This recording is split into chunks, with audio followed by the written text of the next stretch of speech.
Mesdames et messieurs, bienvenue à cette tournée africaine. Mais avant de commencer cette édition de notre programme, nous vous souhaitons toutes et tous une très joyeuse fête de Eid al-Fitr, puisqu'aujourd'hui nous sommes le deuxième jour de la fête d'Al-Fitr et également c'est la fête des mères. Très joyeuse fête à toutes les mamans. Et on commence cette tournée africaine avec le président Abdel Fattah el-Sisi qui a reçu un appel téléphonique du président tunisien Kais Saïd au cours duquel les deux dirigeants ont échangé les félicitations à l'occasion de l'Eid al-Fitr.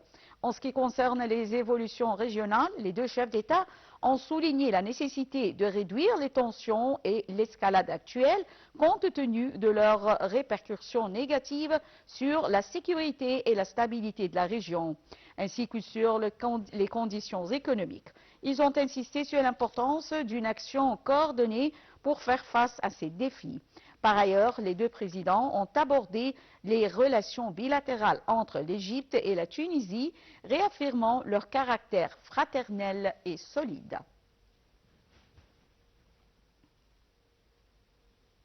Le ministre des Affaires étrangères, Badr Abdelghati, a reçu un appel téléphonique de M. Mossad Boulis, conseiller principal du président américain pour les affaires arabes et africaines, dans le cadre de la coordination et la concertation continue entre l'Égypte et les États-Unis sur les questions régionales et internationales. Au cours de cet entretien, M. Abdelghati a réaffirmé le rejet par l'Égypte de toute tentative visant à porter atteinte à l'unité ou à l'intégrité territoriale du Soudan, soulignant la nécessité de parvenir à une trêve humanitaire et de préserver la souveraineté de l'État soudanais. Il a également réitéré la position constante de l'Égypte en faveur du maintien de l'unité et de la stabilité de la Libye, insistant sur l'importance d'aboutir à une solution politique globale menée par les Libyens eux-mêmes. De son côté, M. Mossad Boulos a salué le rôle central joué par l'Égypte dans le renforcement de la sécurité et de la stabilité régionale. Les tensions au Moyen-Orient ont provoqué des turbulences sur les marchés énergétiques mondiaux, incitant les acheteurs à diversifier leurs sources d'approvisionnement. Plus de détails dans ce compte rendu.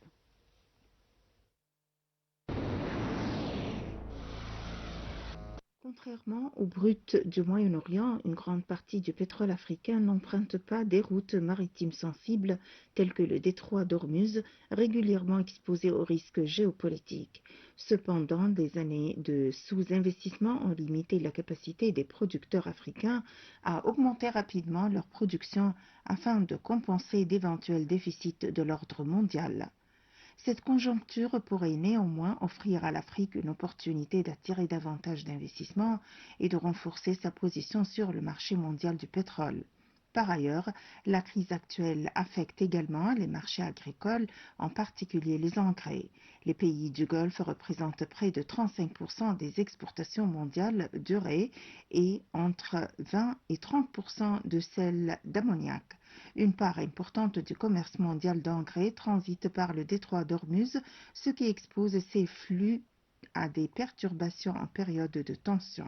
L'impact sur les prix a été rapide.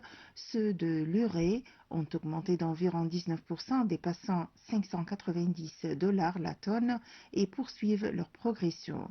Dans ce contexte, la forte dépendance de nombreux pays africains aux engrais importés accentue les risques pesant sur les systèmes agricoles et la sécurité alimentaire.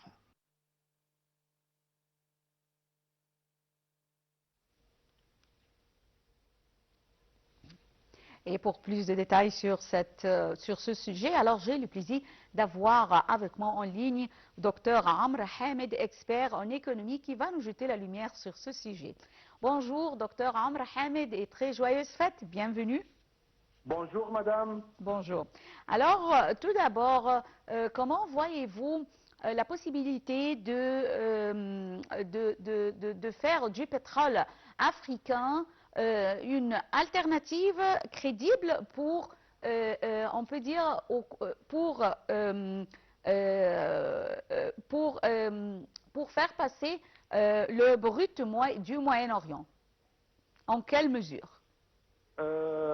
pour répondre à votre question, je peux dire que partiellement, la réponse c'est oui, mais pas totalement. Parce que le Moyen-Orient reste le cœur du système pétrolier mondial avec à peu près 30% de la production mondiale et les coûts d'extraction les plus bas. L'Afrique, malgré des réserves importantes, je veux dire ici la Nigérie, Angola, la Libye, Algérie, il produit beaucoup moins et de façon plus fragmentée.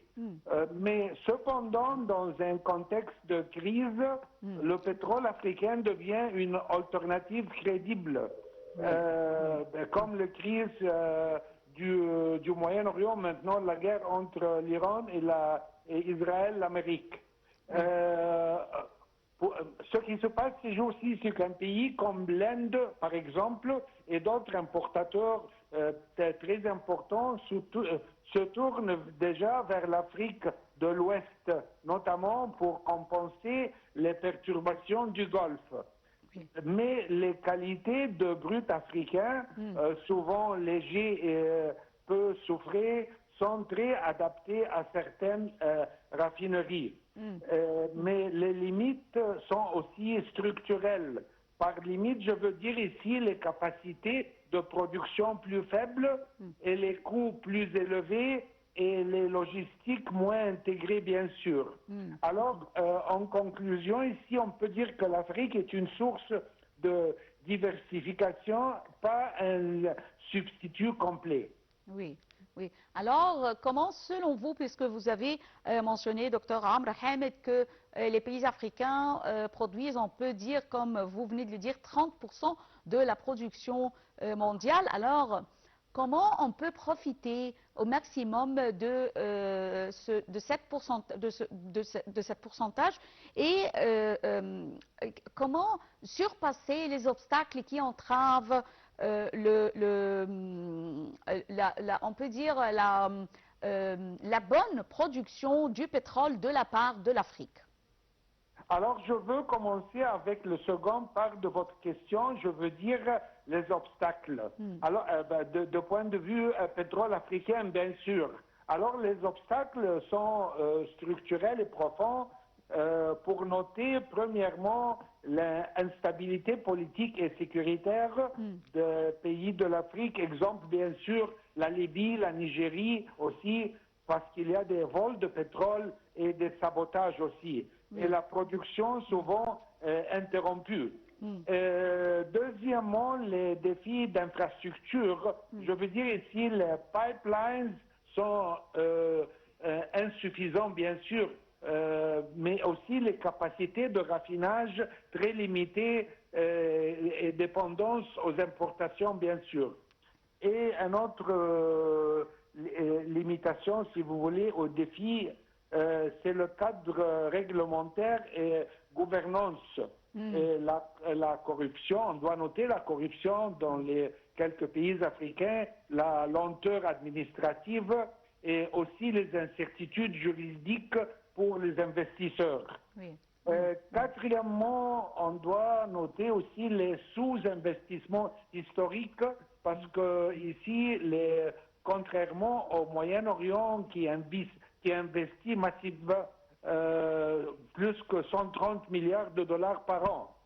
Et pour terminer, peut-être on doit noter aussi les problèmes techniques parce que les champs matures, je veux dire déclin naturel et aussi les besoins de technologies avancées coûteuses. Alors en conclusion, l'Afrique n'est pas n'est pas freinée par le manque de ressources, mais par l'écosystème global du secteur.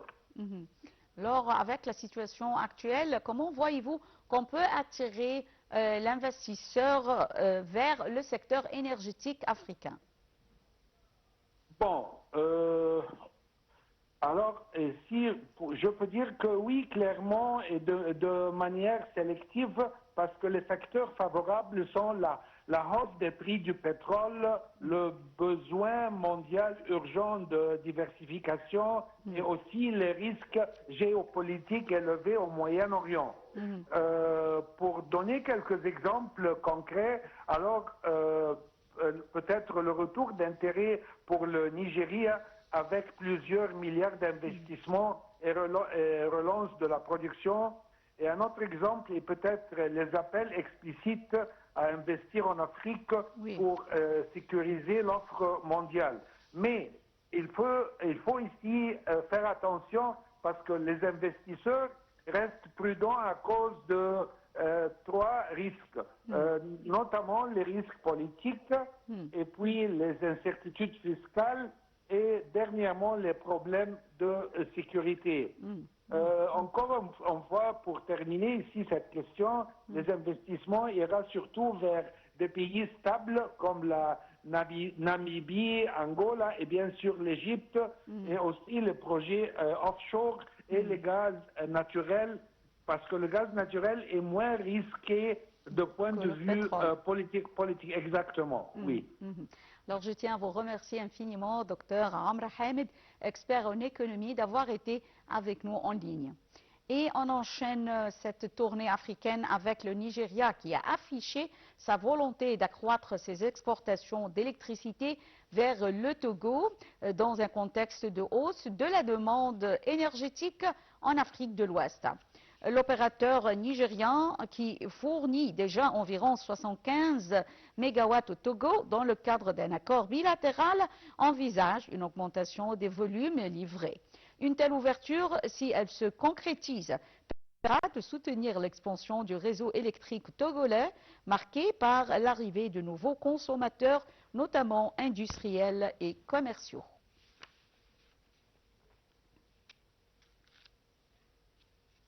Une évaluation rapide du système des Nations Unies au Sénégal met en évidence des marges de manœuvre dont dispose le pays pour renforcer sa résilience économique à la crise au Moyen-Orient malgré les risques identifiés. Plus de détails dans ce commentaire.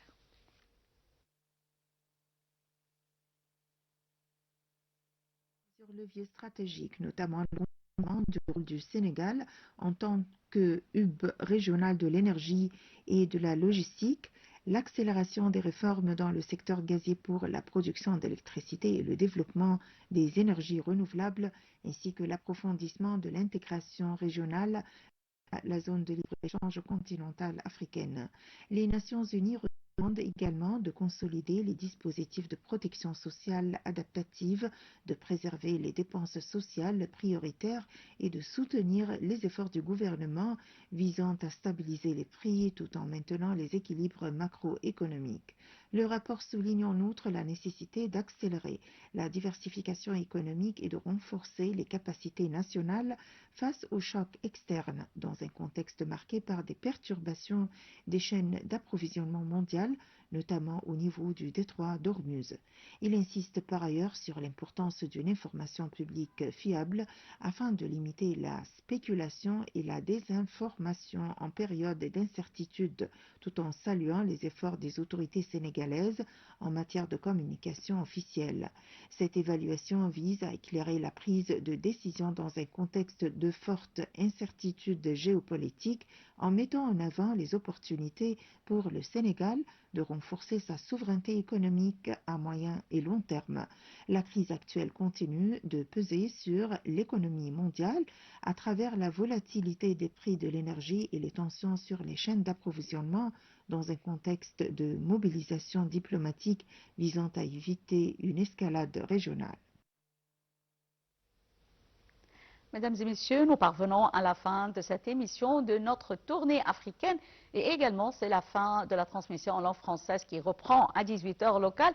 Mais avant de vous laisser, je vous propose ce commentaire concernant le Kenya qui a relancé l'extension d'une ligne ferroviaire de plusieurs milliards de dollars après une interruption de 6 ans liée à l'arrêt des financements chinois. Merci et restez avec nous sur Nine TV International. Au revoir et très joyeuses fêtes.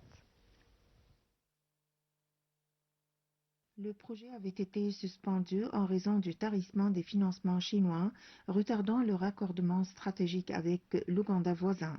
La reprise du chantier s'accompagne des nouveaux mécanismes de financement basés sur la titrisation de recettes et confiés à un prestataire chinois, illustrant une évolution dans les modalités de coopération entre Nairobi et Pékin en matière d'infrastructure. Le premier tronçon reliant le port de Mombasa à Nairobi avait été achevé en 2017.